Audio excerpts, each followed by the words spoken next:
Gusto ko sanang maglaro sa labas, kaso nga lang, umuulan pa rin eh. Kaya yon, sad boy na ako. Ano ba yan? Di na tumigil tong ulan na to. Cellphone na nga lang ako. Dahil wala akong magawa at naiinip na ako, nanood na lang ako ng mga video sa cellphone. Baka naman pakapiling ka habang nanood ako ng videos. Bigla ako tong napanood, sabi nagiging multo daw si Talking Angela. Joanna, tignan mo, nagmumulto pala si Talking Angela kapag 3 AM. Where? Ito sabi nga dito, do not talk Talking Angela kapag 3 AM kasi daw nagiging multo. Patingin nga. Ito, tingnan mo ito. Fake news lang ata yan, Kuya Jepoy eh.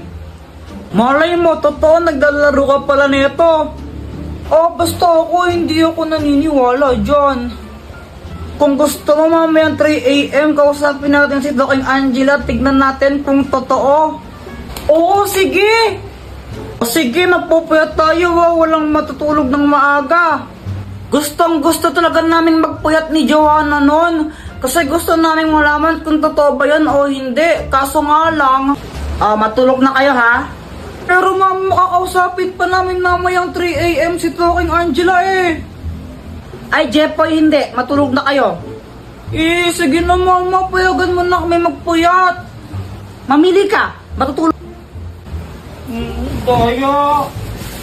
Kayong dalawa pag kayo may ginawang kalokohan, lalo ka na.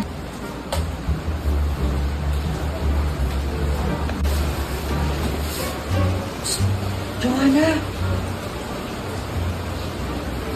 Joanna! Bakit Kuya Jepoy? Ganito yung gawin natin. Huwag ka muna matulog. Magtulog-tulogan lang muna tayo. Tapos mamayang alas 3, sigurado tulog na si mama nun. Doon tayo bumangon tapos gawin na natin yun. Sige, magandang idea yan.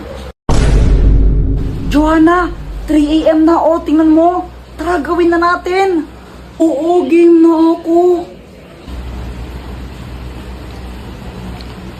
Oh my gosh, apatayin tayo ni Talking Angela. Wala pa. Ito na Talking Angela, multo ka ba? Hala, ba't mo ako may papalo?